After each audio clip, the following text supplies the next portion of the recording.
Good morning students. हमने carboxylic अम्ल start किया था यूनिट नंबर 4। कल हमने कार्बोक्सिलिक अम्लों के आईयूपीएसी नामकरण शुरू किए थे। ये देखिए, ये एल्केन के व्युत्पन्न होते हैं और जब हम एल्केन के ई को हटाकर ओइक लगा देते हैं अनुलग्न, तो ये बन जाता है एल्केनोइक। कार्बोक्सिलिक अम्लों को हम आईयूपीएसी सिस्टम में एल्केनोइक अम्ल के रूप में नामांकित करते हैं। हमने एक चार्ट बनाया जिसमें हमने इनके अणुसूत्र, इनकी संरचना, इनके सामान्य नाम और इनके आईयूपीएसी नाम आपको प्रस्तुत किए थे। फिर हमने आपको इनके अंदर समानता के बारे में बताया था। तो हमारा टॉपिक चल रहा था समानता। देखिए, समानता से आप क्या समझते हैं? समानता दो प्रकार की होती है। एक तो होती है संरचनात्मक समानता और एक होती है त्रिविम समानता। संरचनात्मक समानता क्या होती है? जब अणुसूत्र समान लेकिन संरचना अलग अलग, तो क्या कहलाएंगे वो? संरचनात्मक समानता। और जब संरचना समान, अणुसूत्र समान लेकिन परमाणुओं की आकाशीय व्यवस्था जब भिन्न भिन्न होती है, स्पेशल अरेंजमेंट जब भिन्न भिन्न होता है, तो उसको हम बोलते हैं त्रिविम समानता। कार्बोक्सिलिक अम्लों में संरचनात्मक समानता पाई जाती है और इसके अंदर मुख्यतः श्रृंखला समानता तथा क्रियात्मक समूह समानता पाई जाती है। हमने सबसे पहले इसके श्रृंखला समानता देखे। श्रृंखला समानता के अंदर हमने एग्जाम्पल लिया पेंटेनोइक अम्ल का। देखिए, ये इस तरीके से ये संरचना थी पेंटेनोइक अम्ल की। ये एक सीधी श्रृंखला का यौगिक है पेंटेनोइक अम्ल। और देखिए, यदि हम क्या करें, इसके यहां से H का प्रतिस्थापन CH3 से करते हैं, H को यहां ले आए, CH3 को यहां ले जाए, तो बन जाएगा CH3 CH CH3 CH2 COOH। ये बन जाएगा 3-मेथिल ब्यूटेनोइक अम्ल। ये क्या है? एक शाखित श्रृंखला वाला अम्ल है जिसे मैंने आपके सामने प्रस्तुत किया है। इसका नाम हो जाएगा, इसका नाम है पेंटेनोइक अम्ल।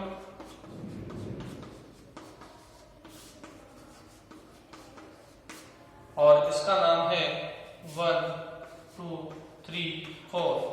3 पे मैथिल, 3-मेथिल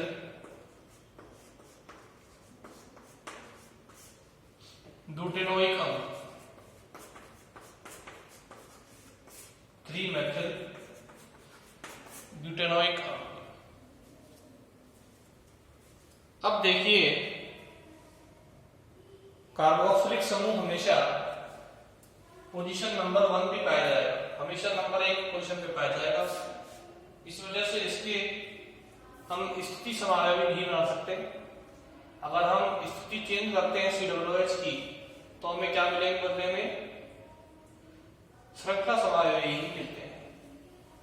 ठीक है, देखिए, मैंने फिर एक एग्जांपल लिया पेंटेनोइक अम्ल का। हम क्या करते हैं, पेंटेनोइक अम्ल में ये कार्बोक्सिलिक अम्ल इस कार्बन को जोड़ा है, इस CH2OH। हम क्या करते हैं, इस COOH को अब इससे ना जोड़ के इस कार्बन से जोड़ते हैं। तो यहां जोड़ेंगे तो क्या बन जाएगा? CH3 CH2 CH COOH CH3। ये बन गया।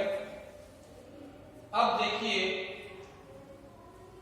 पोजीशन यहां से हटा के यहां लगा दिया COOH को, तो अब भी क्या होगा? हमेशा आपको बताएंगे कि कार्बोक्सिलिक समूह के अंदर कार्बन होता है और हम इसका नंबर 1 देंगे, तो नंबर 1 पे A, 2 पे A, 3 पे A, 4 पे A। 2 पे कौन जुड़ गया? ये मैथिल समूह तो 2 मैथिल ब्यूटेनोइक अम्ल। तो हमें हमेशा क्या मिलेंगे, श्रृंखला समायोगी मिलेंगे यदि हम कार्बोक्सिलिक अम्ल की पोजीशन चेंज करते हैं तो, क्योंकि कार्बोक्सिलिक समूह हमेशा स्थिति 1 पर होता है।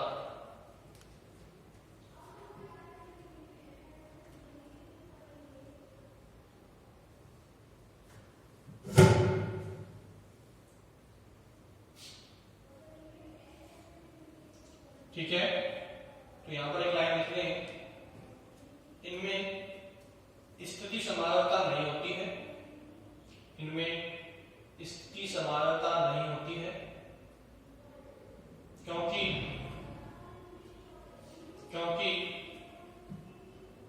COOH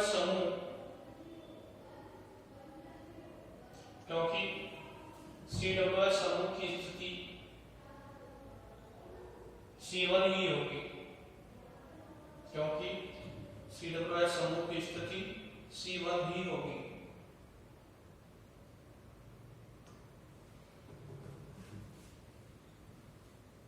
अब देखिए, ये एस्टरों के साथ क्या दिखाते हैं, क्रियात्मक समूह समानता दिखाते हैं। कौन? ऐसे। तो कैसे दिखाएंगे मैं आपको बताऊंगा। हम एक अणुसूत्र लेते हैं C3H6O2। इसका हम क्या बनाएंगे, क्रियात्मक समूह समायोगी बनाएंगे। हमने अणुसूत्र क्या लिया, तो यहां लिखेंगे हम एस्टरों के साथ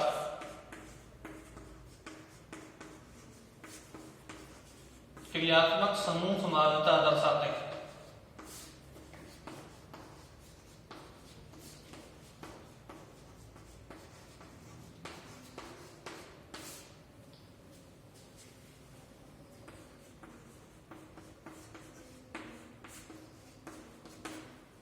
ठीक है, एस्टरों के साथ क्या दिखाएंगे, क्रियात्मक समूह समानता दर्शाएंगे। कैसे? देखो, हमने एक अणुसूत्र लिया C3H6O2। अब देखिए, इस C3H6O2 के हम 2 क्रियात्मक समूह समायोगी बनाएंगे। एक तो बनेगा CH3CH2COOH, प्रोपेनोइक अम्ल।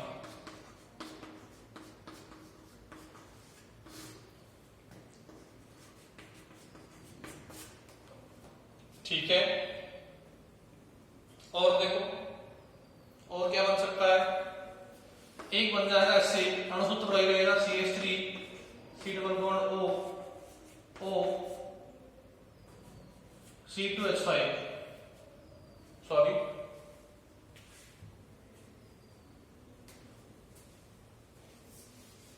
CH3 Maithil acetate. क्या बन जाएगा, Maithil acetate CH3 double bond OCH3। एक क्या बन जाएगा,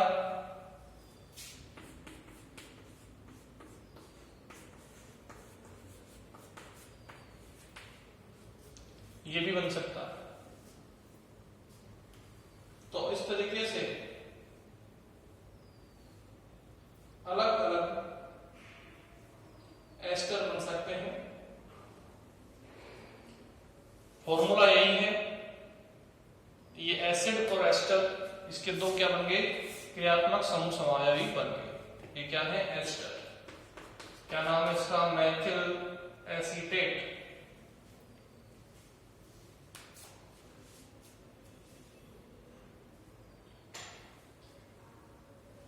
ठीक है, तो कार्बोक्सिलिक समूह एस्टर के साथ क्रियात्मक समूह समानता दर्शाते हैं।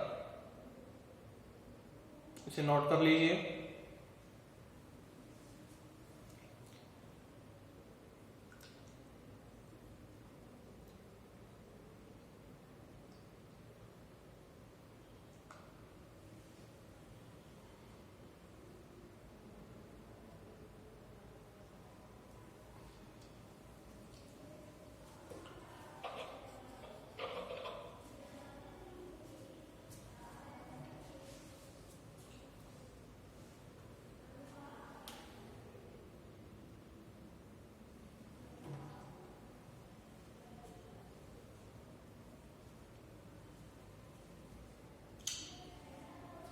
अब देखिए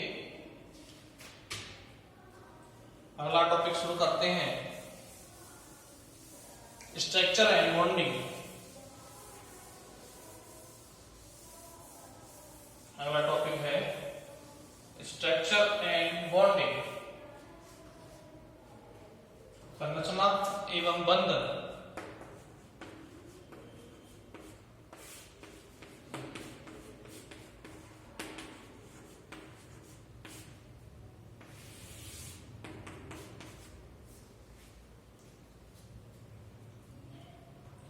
देखिए कार्बोक्सिलिक समूह में दो क्रियात्मक समूह होते हैं, एक तो होता है कार्बोनिल समूह और एक होता है हाइड्रोक्सिल समूह। इसी वजह से इसका नाम क्या पड़ा, कार्बोक्सिलिक समूह। देखिए ये कार्बोक्सिलिक समूह बनाया, इसमें दो समूह हैं। इस CO समूह को तो हम बोलेंगे कार्बोनिल, क्या बोलेंगे, कार्बोनिल, और OH को हम बोलेंगे हाइड्रोक्सिल।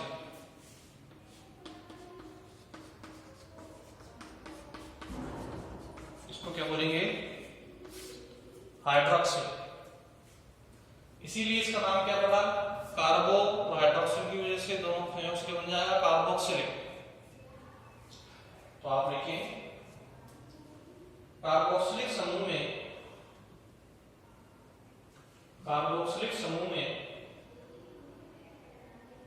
दो क्रियात्मक समूह कार्बोनिल व हाइड्रोक्सिल समूह, कार्बोनिल व हाइड्रोक्सिल समूह परस्पर एक सिग्मा बंध द्वारा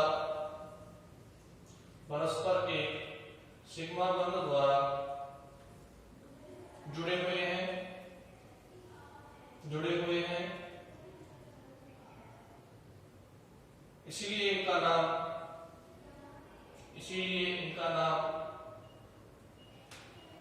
कार्बोक्सिलिक समूह पड़ा। इसीलिए इनका नाम कार्बोक्सिलिक समूह पड़ा।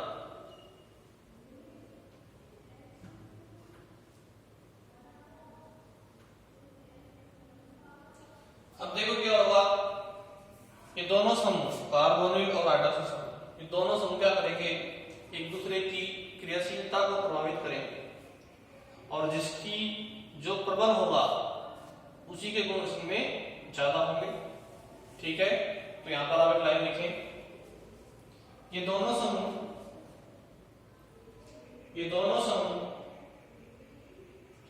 परस्पर जुड़े होने के कारण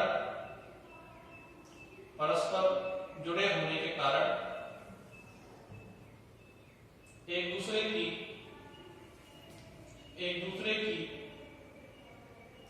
क्रियाशीलता को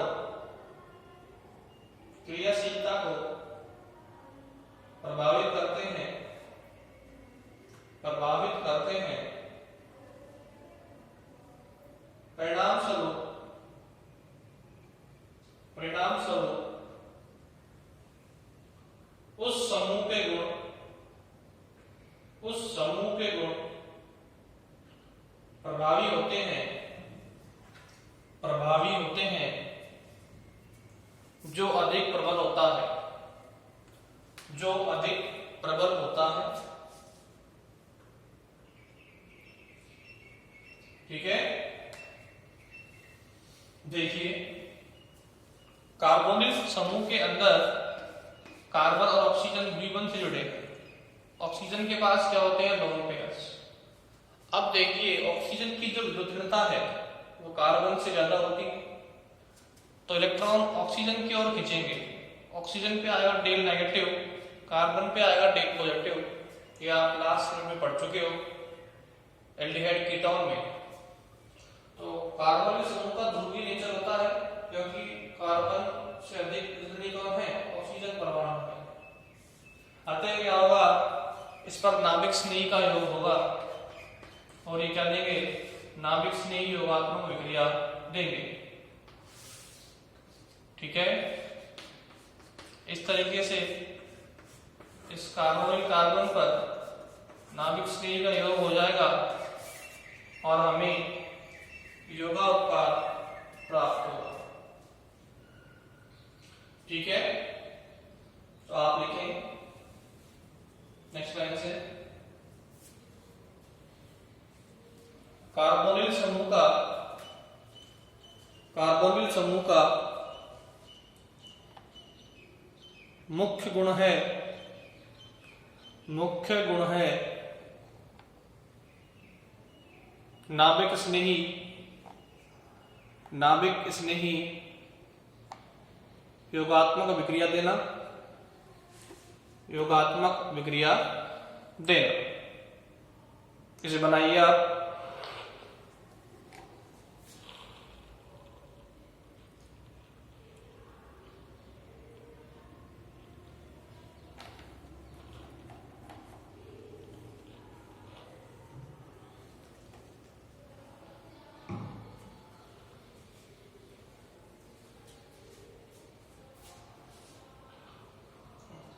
आगे लिखिए,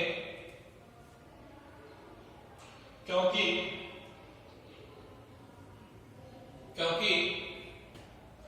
कार्बोनिल समूह का कार्बन परमाणु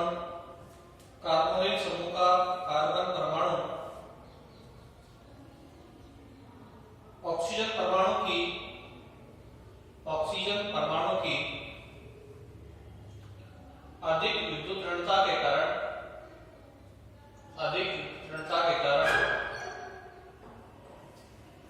आंशिक धनावेशित हो जाता है। देखो यहाँ पे क्या आ जाएगा, आंशिक धनावेश, क्योंकि ऑक्सीजन की विद्युतता अधिक है कार्बन से, और ऑक्सीजन पे क्या जाएगा, आंशिक ऋणावेश। ठीक है, आंशिक धनावेश हो जाता है। फलस्वरूप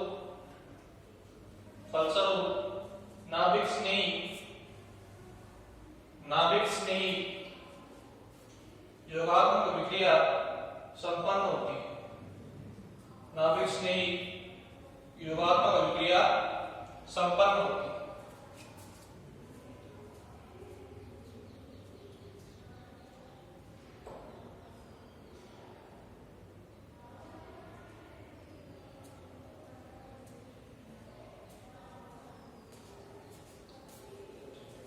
ठीक है, देखिए ये इलेक्ट्रॉन स्नेही केंद्र है, तो इस पे कौन अटैक करेगा, नाभिक स्नेही, और इस पे जुड़ जाएगा, ये हमें क्या मिल जाएगा, नाभिक स्नेही योगात्मक उत्पाद। इसको बोलते हैं योगा उत्पाद।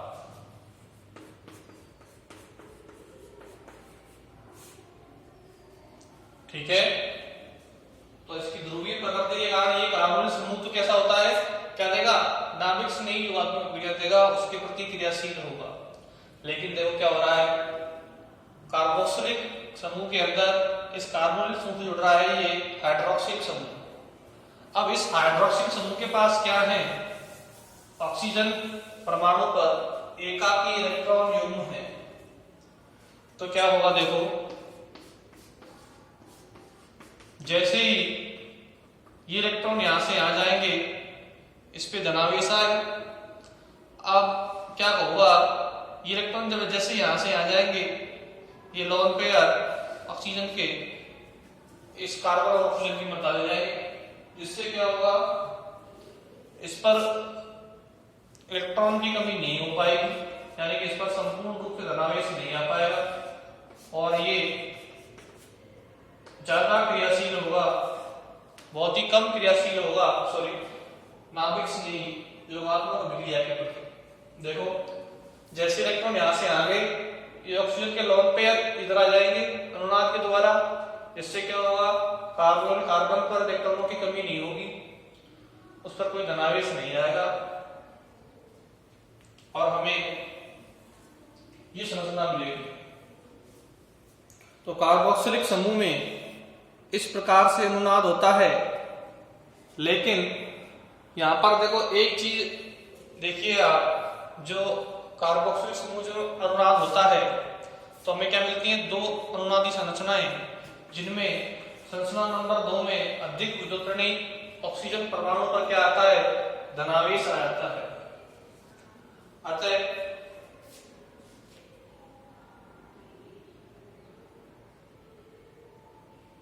अधिक अनुनाद इनमें नहीं पॉसिबल है।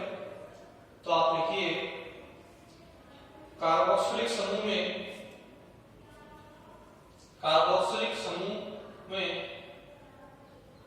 कार्बोनिल समूह से एक OH समूह जुड़ा है, एक OH समूह जुड़ा है जिसके ऑक्सीजन परमाणु पर 2 लोन पेयर इलेक्ट्रॉन है, 2 एकाकी इलेक्ट्रॉन युग्म हैं, 2 एकाकी इलेक्ट्रॉन युग्म हैं जिनके अनुनाद द्वारा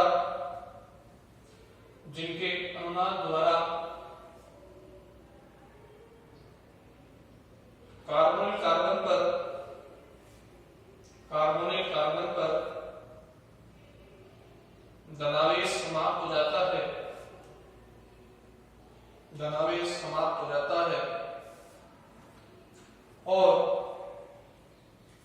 और नाभिक स्नेही आक्रमण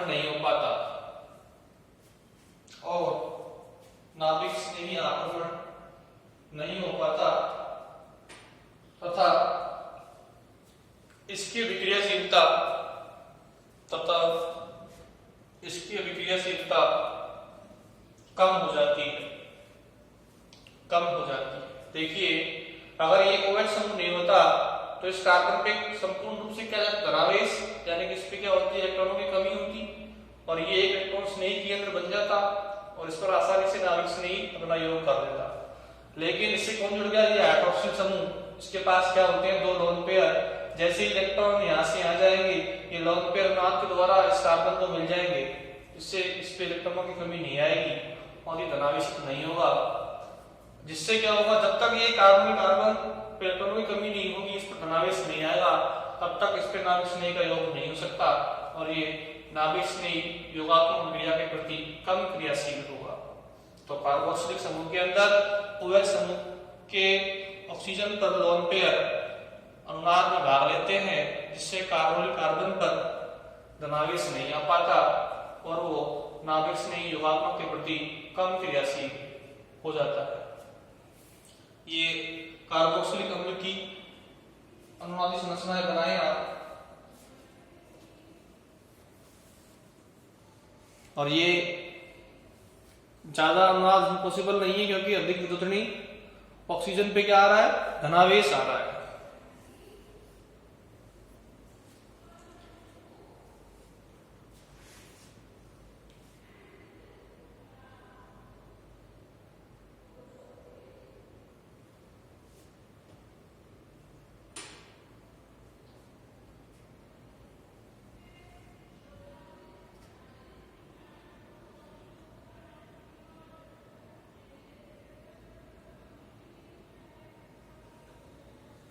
देखिए जो एल्कोहल होता है वो दुर्बल अम्लीय है। दुर्बल अम्लीय क्यों है? क्योंकि ये ROH, ये जो प्रोटॉन त्यागेगा तो ये बनाएगा एल्कोक्साइड आयन,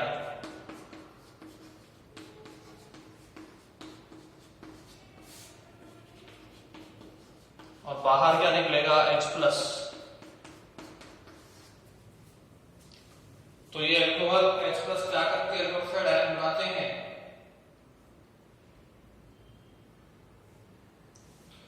जब एल्किल समूह और हाइड्रोक्सिल समूह के मध्य ये कार्बोनिल समूह आ जाता है तो क्या होगा, देखिए इसमें इस तरीके से संरचना बनेगी, इलेक्ट्रॉन यहां से यहां, तो क्या होगा, देखो ये एल्किल समूह समूह कौन आ गए, कार्बोनिल समूह। तो इससे क्या हो जाता है, अम्लता में वृद्धि होती है, अम्लीय प्रकृति में क्या होगी, वृद्धि होगी।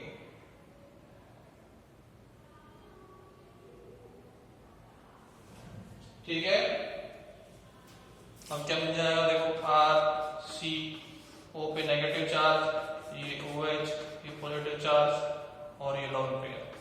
तो कार्बोक्सिलिक अम्ल की क्या बनेगी, दो अनुपाती संरचनाएं बनेगी जिनमें अधिक विद्युतनी ऑक्सीजन पे क्या आ रहा है, धनावेश आ रहा है।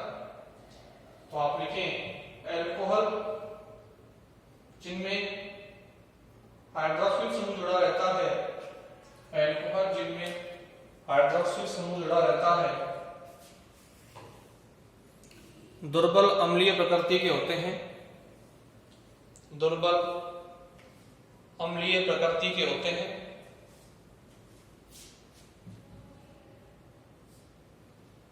इन दोनों को बनाए, फिर इसको बनाए, इसको बनाए। जब देखो इस एल्किल समूह और हाइड्रोक्सिल समूह के मध्य में कौन जुड़ जाएगा, ये कार्बोनिल समूह, तो ये ज्यादा अम्लीय हो जाएगा, अम्लीय प्रकृति में क्या हो जाएगी, वृद्धि हो जाएगी। तो आप दोनों को बनाए।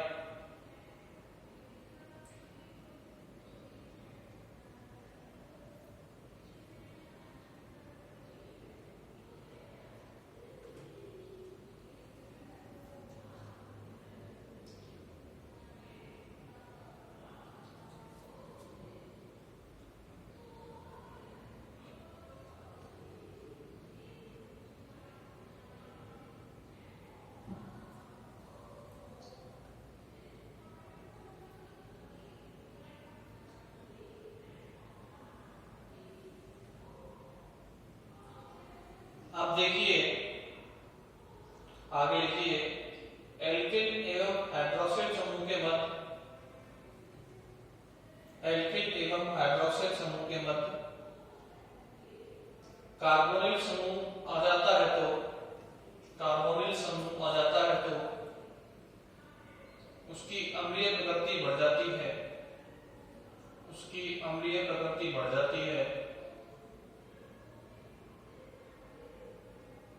ठीक है,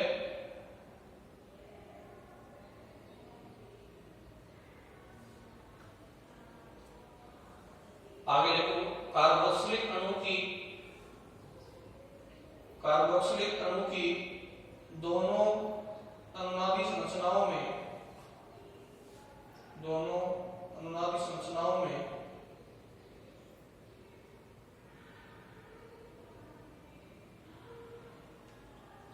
एक तो उदासीन है, एक तो उदासीन अणु है, जबकि दूसरा डाई आयन है। दूसरा क्या है, डाई आयन। देखो यहाँ पर नेगेटिव, यहाँ पर पॉजिटिव, ये तो डाई आयन है और ये उदासीन है, इनका कोई चार्ज नहीं। दो बन रही है ना, फर्स्ट और सेकंड। दूसरा क्या है, डाई आयन। दोनों जिसमें दो समान परमाणुओं पर, जिसमें दो समान परमाणुओं पर विपरीत आवेश है, दो समान परमाणुओं पर क्या है, विपरीत आवेश है। देखो ये ऑक्सीजन इस पे माइनस है, ये ऑक्सीजन पे प्लस है। अतः दोनों की ऊर्जा में पर्याप्त अंतर होता है, दोनों की ऊर्जा में पर्याप्त अंतर होता है और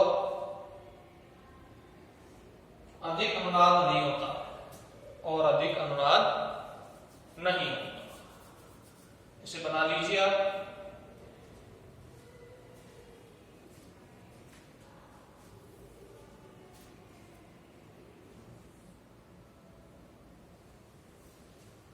तो आज की क्लास में हमने क्रियात्मक समूह समावता देखी। कार्बोक्सिलिक अम्ल एस्टर के साथ क्रियात्मक समूह समावता दर्शाते हैं। फिर हमने इनकी संरचना एवं बॉन्डिंग देखी, और आपको यहां से देखो क्वेश्चन बन सकता है, क्योंकि कार्बोनिल समूह और हाइड्रोक्सिल समूह दोनों क्या करेंगे, एक दूसरे की क्रियाशीलता को प्रभावित करेंगे। कार्बोनिल समूह तो देता है नाभिक स्नेही योगात्मक क्रियाएं, लेकिन हाइड्रोक्सिल समूह के अनुनाद की वजह से वो कम क्रियाशील होता है नाभिक स्नेही योगात्मक के प्रति। इससे आगे हम अगली क्लास में डिस्कस करेंगे। आज के लिए इतना ही।